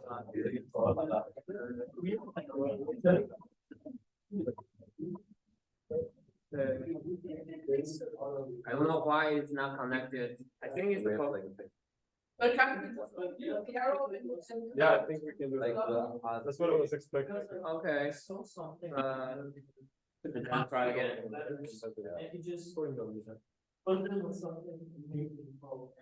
Yeah, it's an interesting process. I don't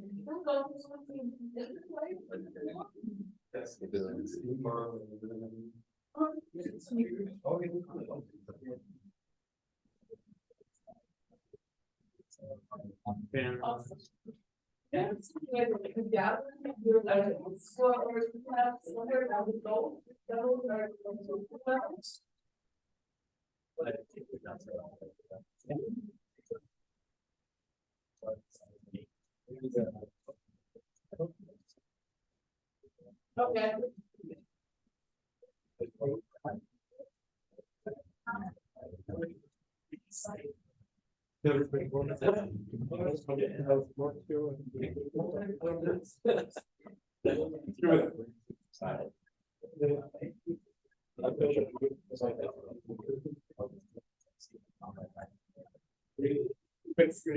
Okay, and I was just like,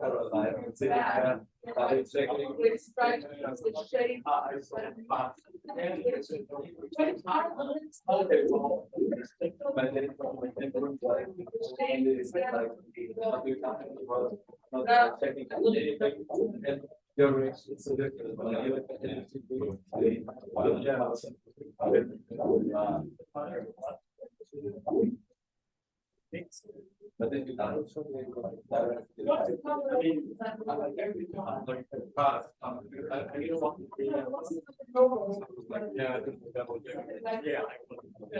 Excuse me,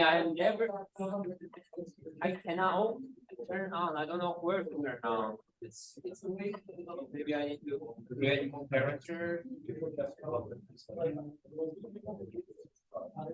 Yeah, I cannot find it. I need to Google it. Tetris 202.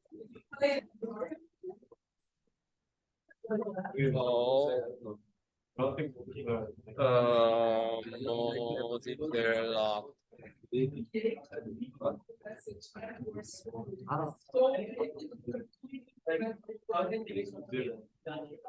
I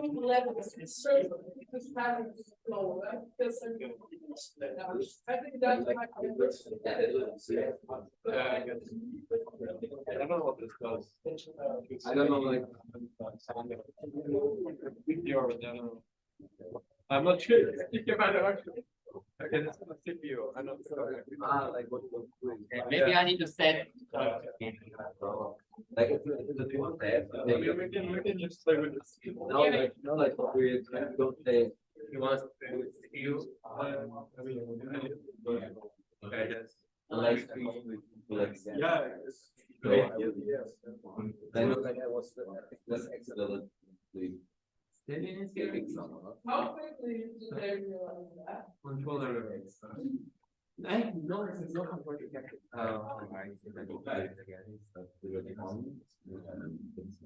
Oh. They think that is interesting, so that is now a new meeting formula, and thus they have to change the ingredients, I think. They're still good, but I.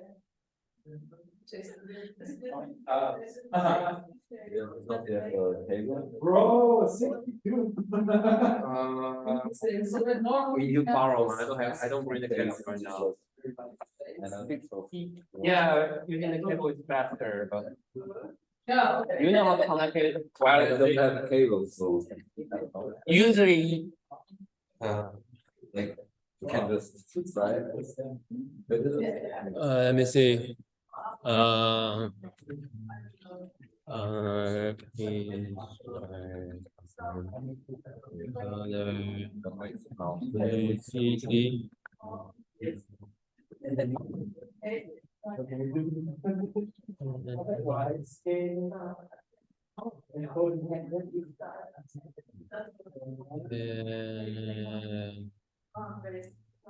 Stop. I don't want to see it. Where's the meet YouTube in the nuts?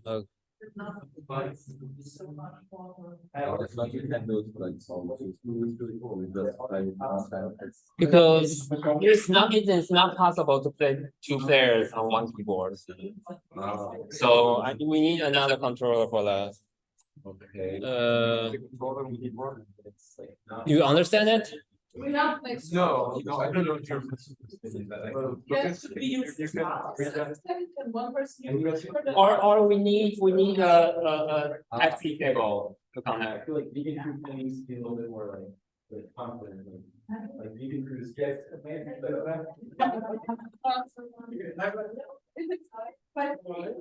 Yeah, it's a Type-C. We just need a Type.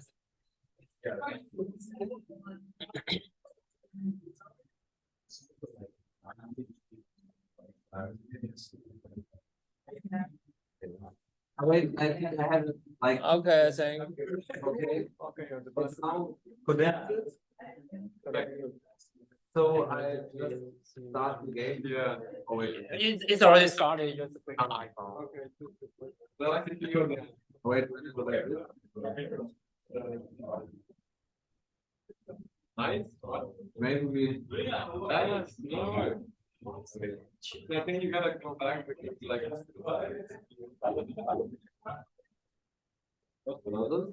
Okay. Let's not. Yeah, I mean, I'll play against the first one. Like. No, two pairs included. Okay, so I guess we can't like do it again. Yeah, you need to go back to the multiplayer session. Yeah. But multiplayer is grayed out because you need one controller and this controller is not. Like it's. Like it's connected. Is it connected? Yes. Okay. Like it has to press restart. I know it's. I did that. Okay. I guess we'll start. Maybe we need Yeah, that's so fun. I was huge.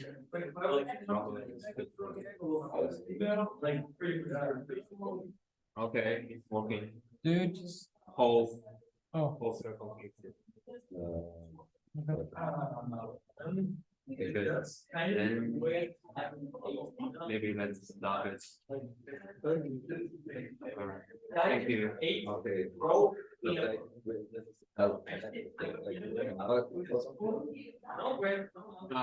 We can get another photo from I'm not. the Wednesday. Okay. Now,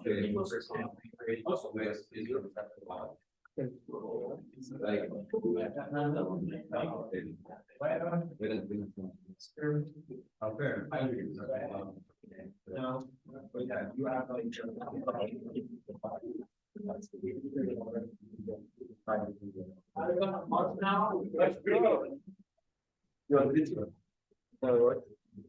Do it. I don't know. Like it's still recording.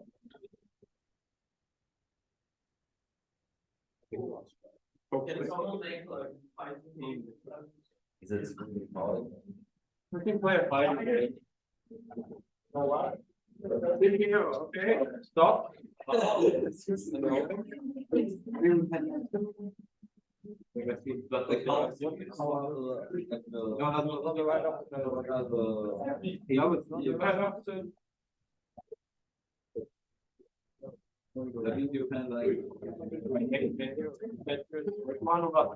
Okay, maybe this UI. I already know.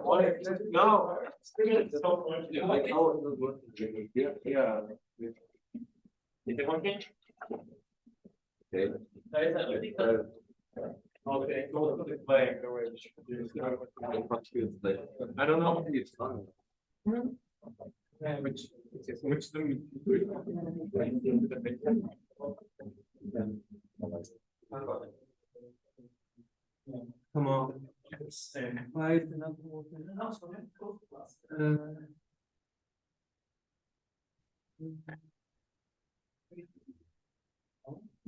What did I forgot?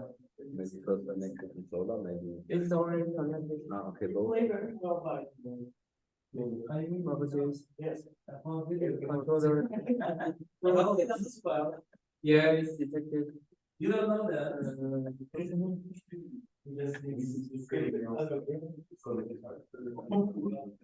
So it's already detected. No why.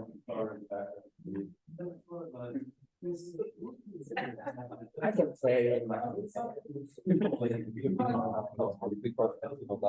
Maybe it's wrong. Okay, I mean, let's try this first. Okay, it's negative. Let's see. Actually, No.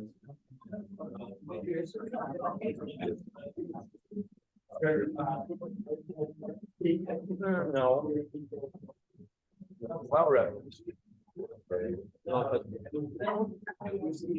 yeah, that's it. Okay.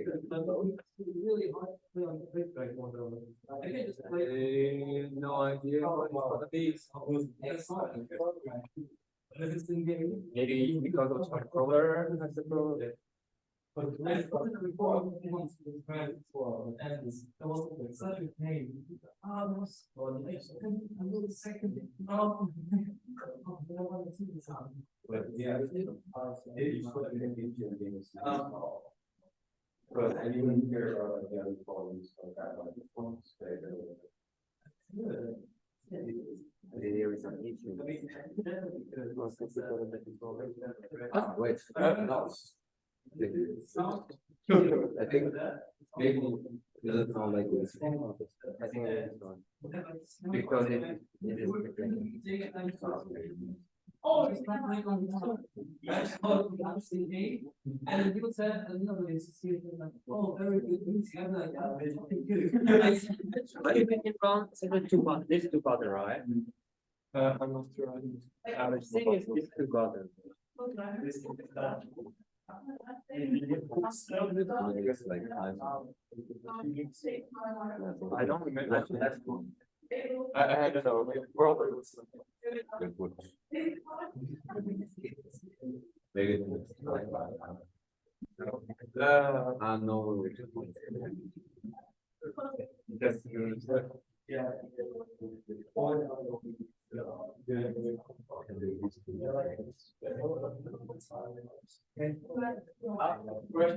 Oh.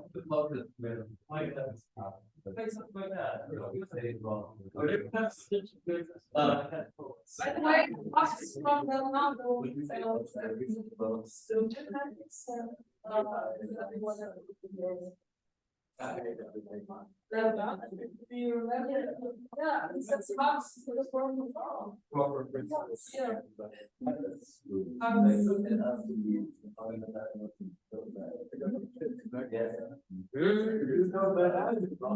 Why there's no sound?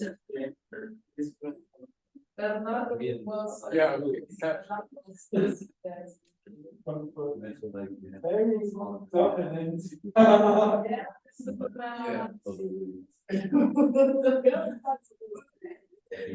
Very topical. I don't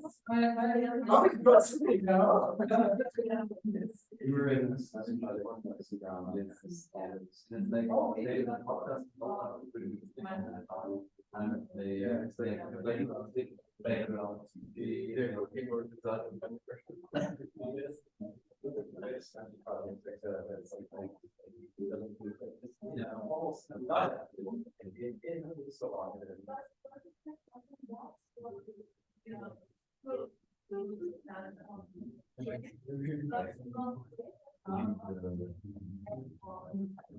Come on.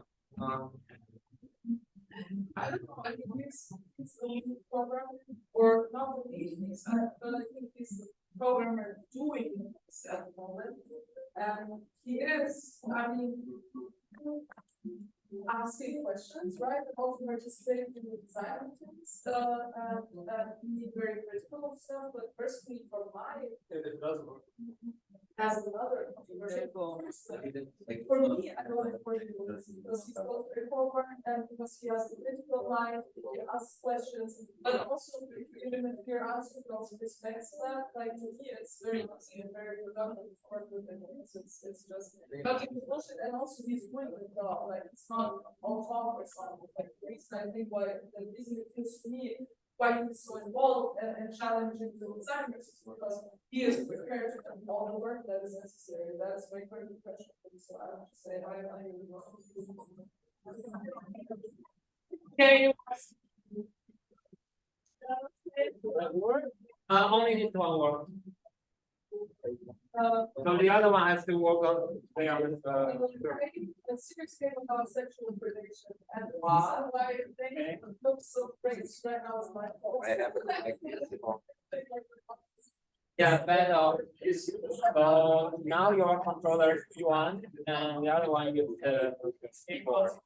It's a game about sexual abuse and everyone do what for the main character.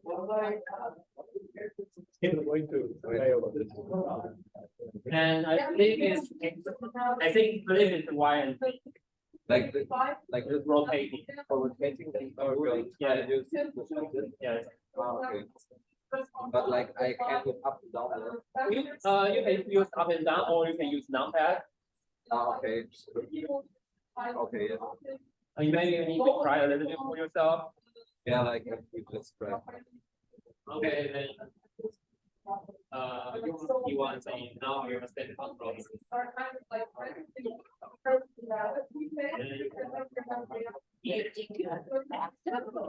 Okay. different, you know. You'll be attending or? Yeah.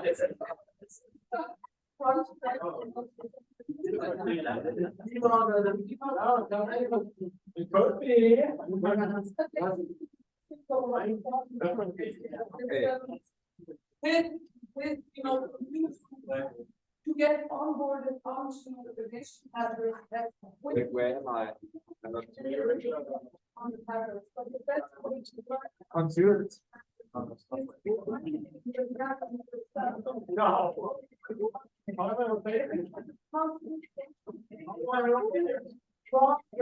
Do you know who you are?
I can't think of it. I lost. No, wait, hey, what's happening? I wanna try again, please. And then. What, why do they have this? The same. Like, a special form?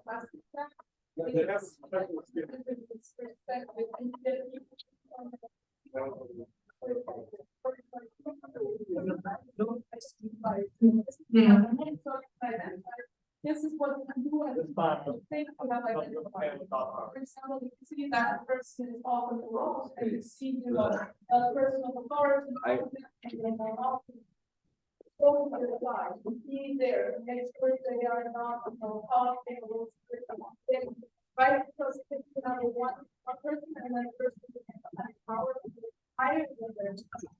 By you go to the level, your power, right? That's the thing.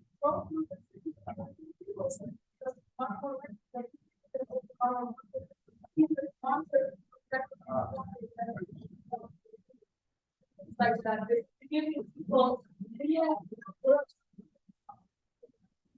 How something works with them.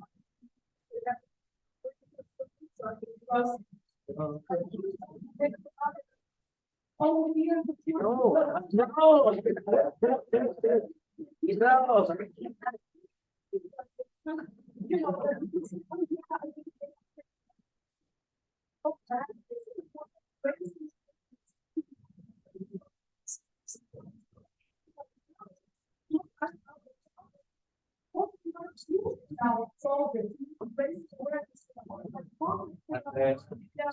No.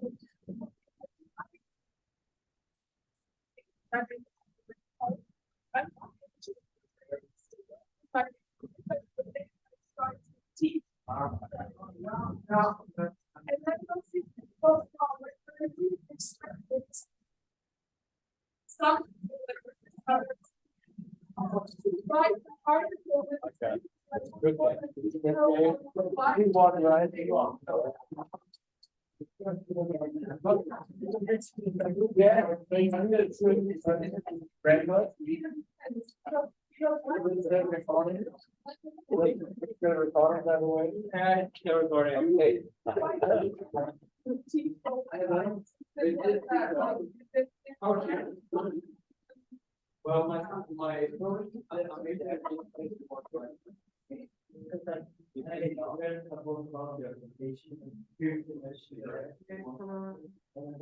yeah. It's so, but maybe aware those one platforms less like people don't use Or at the same time, you should always be on that and be like, yeah, no, we talked about the backyard, now you know that it's bad. Then you choose not using it anymore, right? And you're always, you're like, okay, it's bad, but I can't. I'm gonna say. We just kind of were bad and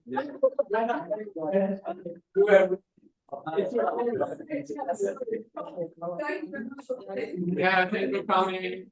You're like the okay, so well, like it's out of the box. Stop. Yeah, what is that? What? I can say one more one next time.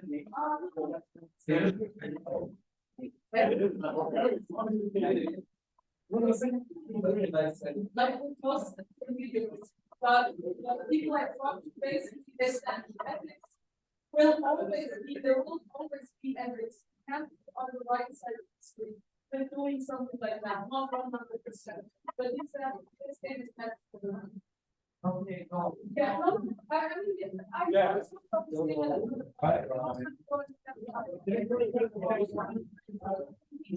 There will be more.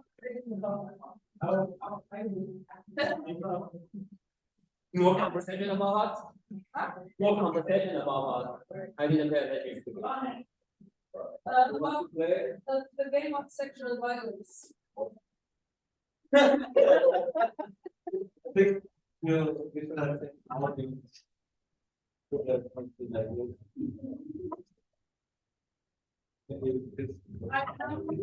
don't talk about this game a little bit more with people at CGL because I would like to do some opportunity talking about methods in design. More people wanna try? So for now, Alright, thank you for coming. thank you so much. And like, I'm going to ask you, you know, like, when you don't want to talk about what I am going to also.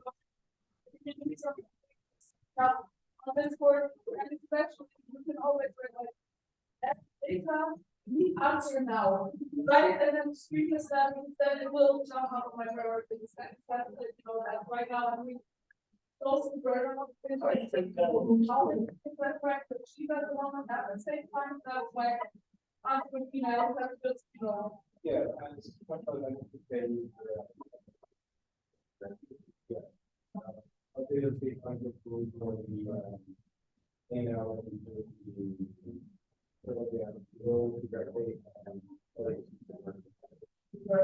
love that about all this experience. I really hope that the final is so much further this time.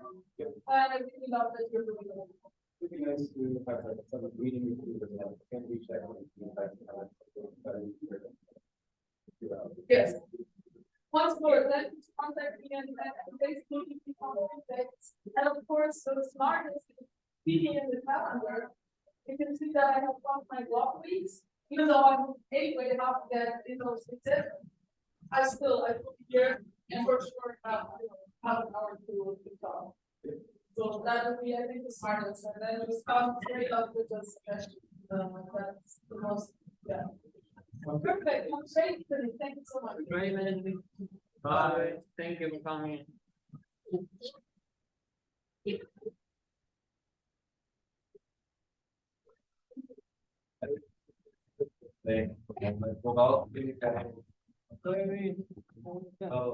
pretending that we're saying, oh, no, I think it was a no. Yeah. Right? No,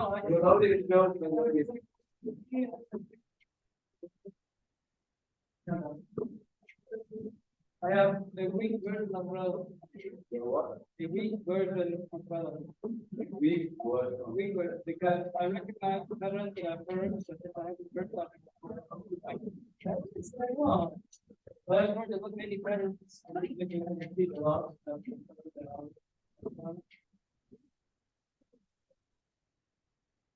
As a puzzle writer, as a puzzle game designer,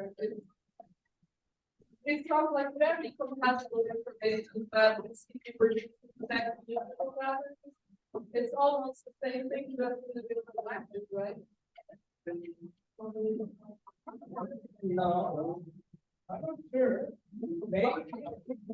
I think and make some really. I think it's puzzle detection based on a different part of the brain capacities. It's, I mean, there are close parallels you could draw, but it feels very different. No things that the experience that I have, right? When I hear something and they're like, I want to play to this, more like I try some notes and see how they sound, and then I'm like, oh, this sounds like this key, this sounds like this, so it's gotta be this.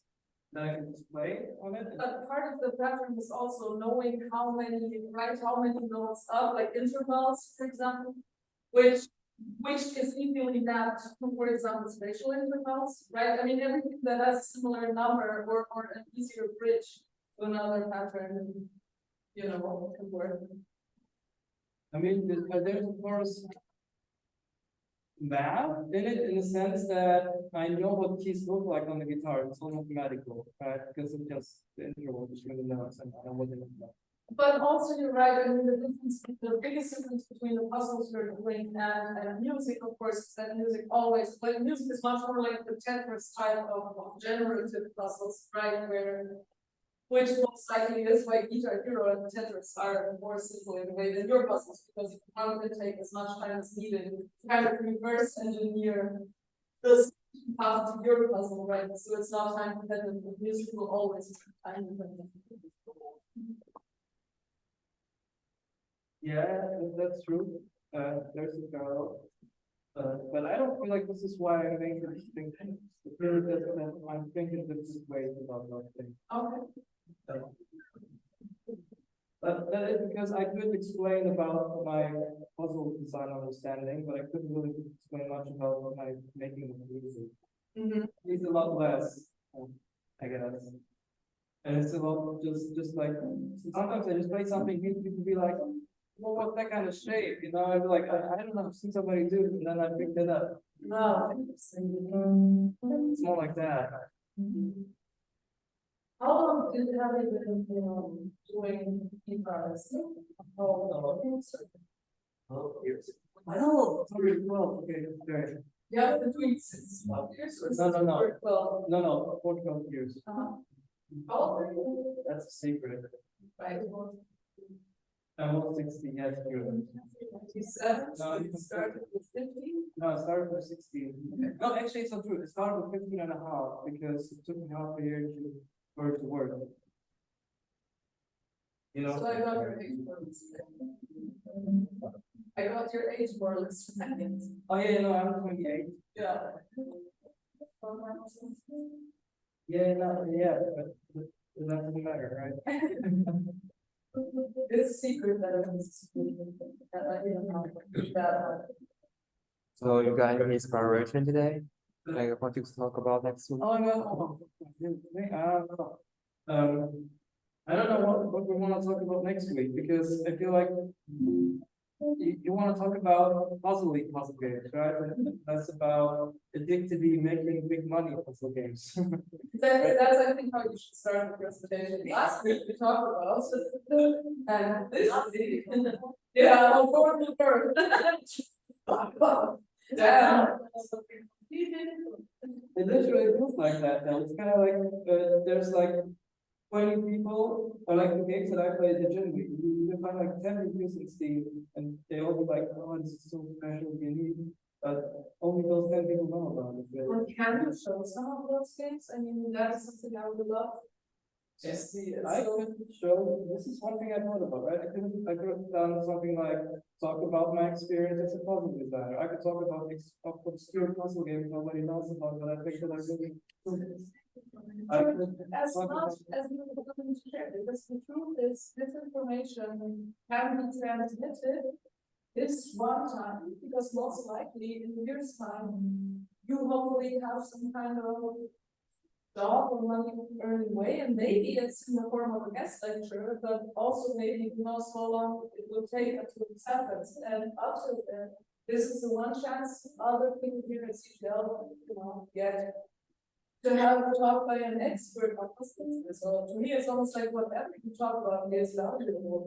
Yeah, I was also not just sure. The thing is, I would give different, for example, talks for people that want to do puzzle design, or people that just want to learn about it, but they're not interested in doing it. These are the things that are not. But I like the idea of just showcasing puzzle games that nobody knows about, because it's something I know about, also because to some extent I know the developers of those games. I think that's the better path. To me, it's the second part of the human part. I think it would be nice to onboard people to show them, a little bit what kind of puzzle, what would be. We can show the type of puzzles we design. Then, the most amazing would be to watch you make a very easy, like just how to imagine for once more in the triple jab and made the first level, like basically how to start and how does your brain work making the puzzle. If you think that is something you could do in like 5-minute live demo tutorial on how George does a tutorial puzzle, right? I mean, Tutorial. no, or not you make a puzzle basically, but do make a puzzle that, you know, make one of the, let's say, one of those that are in between like 1 to level 5 in the game jam, and then you can make an advanced version later, and you can be like, hey guys, if you really like that, you will make sure that I get it as a guest lecture, you know, for a workshop in project week next semester. For the advanced. No, but that would be something that would be super nice to see, because that was something I was also hoping to get a little bit out of Drew, is basically really how do you watching the person do it, right? And then showing the obscure games. By that point, you know, you already have the admiration of the audience, independent of if you want it or not. And then, you know, they're much more receptive and attentive to the things you can offer. Like the obscure other games that also those other people. Yeah, I mean, I could also talk about just the design process and, you know, how I go through it. I mean, it's different for if I already have a game and I want to make a puzzle for it, or if I just want to make a completely new game, you know. Because I'm also currently in that process, right, from Tetris pieces, where people said, hey, make a plan, bitch. Didn't say that, but you kind of said that, and I'm just like, I don't know, I'm working. To me, everything is interesting, because your brain works different from everybody else's. So of course, there might be, especially in the first semester, certain people who might be future puzzle design problems for their so yeah, I guess I could just talk about games like this, how I think about them. I don't know if I could actually do a live puzzle design kind of thing. I could just recreate the process, because I usually remember how I got to where I am in puzzle, because you feel more secure in that. yeah, I guess so. But still, I think closing it out with showing some of the more obscure games and what you love about them, right? Because it will, the only way the audience can fall in love with those games is basically hearing what you love about them and hearing your praise and your explanation for what makes those games so special. Even if it's just 1 or 2 sentences, but I really think that. Yeah. Thank you very much for attending. Thanks a lot for holding the session. Feel free to, Conversation. yeah, feel free to just, you know, I think now propaganda is the only way to you know, make people talk about it. You don't have, I mean, nobody needs to be pushed and anything like that, that's much from home and some jobs and so on. But I really think, like, especially for the game designers and especially in the first semester, because you get the very basics of everything. But I think a lot of people are over here cutting their hands onto the detail. And I think Forum Ludorum, especially the way it's planned this semester, is supposed to offer exactly that. Like, you will get a lot of, like, just I'm giving you this information, and maybe you can somehow elegantly relay this information. You will get a lot of extra information on topics that you will hear nothing about during 3 years of study here. Because basically, there's not many lectures, also as professors have a little bit of the different layer of you want to get here, but hands down stuff. That is what mostly happens in the Forum Ludorum, and I think people are missing out if they don't at least attend the first hour. That's just yeah. So also that's what it was. Yeah, which is perfect. I mean, I saw the people who I mean, some like already from the application process, so I saw some of the places where I absolutely expected that, you know, I mean, artists, I don't know, whatever, but even though we also have art, the right to be the artist projects, it's actually, you know, just because now we have the abundance of safety states, right, that we don't have to be as intelligent, doesn't mean that it's good to know how people have to be intelligent about their design decisions. I mean, I think that's the part of. Bye bye. Thanks. Thank you. I don't know, you could talk about sounds actually. Yeah. But they're gonna take 5 more minutes to talk about sounds. That's No, but I mean, to me, the only thing that would be just give people half a minute longer to just concentrate all the things you have on the slides, because your information density is so, it's simply too quickly for people to even, which is great, and at the same time, it's easy, you can just, if you give people half a minute or something, just a few more seconds to process what's on the slide. Sometimes you spend 10 seconds on it, it was super, like the examples and so on, and it felt like I was finished reading like half of it at the max, and I was like, oh my god, it's like, okay, I'm trying to describe it so really fast.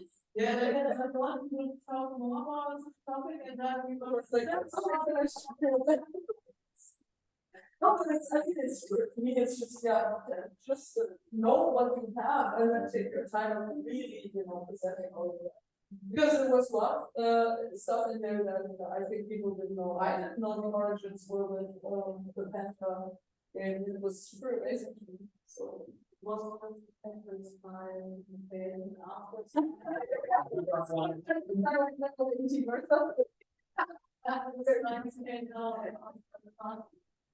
No, thank you very much for next week, but then I'm just going to use the invitation as well.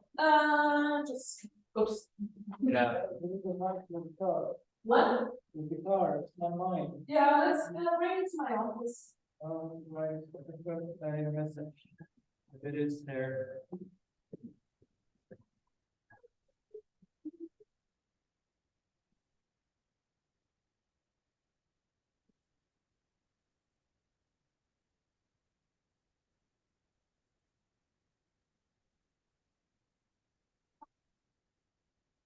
So because I'm going to do the analyze every week. So So you want to do the portal thing? You can. yeah, I mean, I can also do the push box scan you sent to me the other day. It's What did I send you? the softball gun. It's kind of like the original. Yeah. No.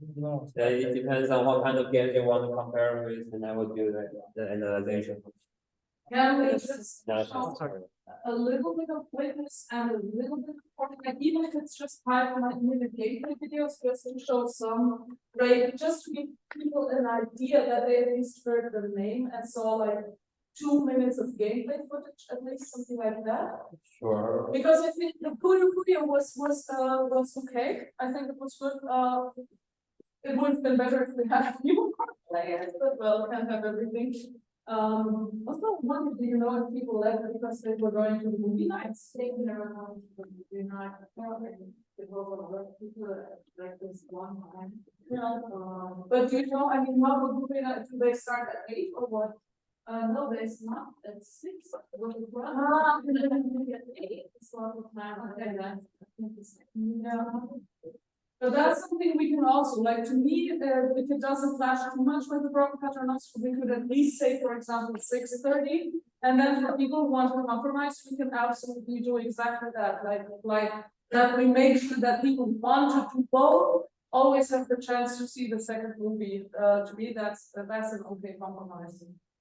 So it seems clear that movie nights are now also planned for both after meetings, so maybe that would be a reason I think it's natural behavior. I don't get like I have. I didn't. What's the only line with this? Let's say, yeah, we talk about like certain nights and that once I and they just said that, yeah, what's the best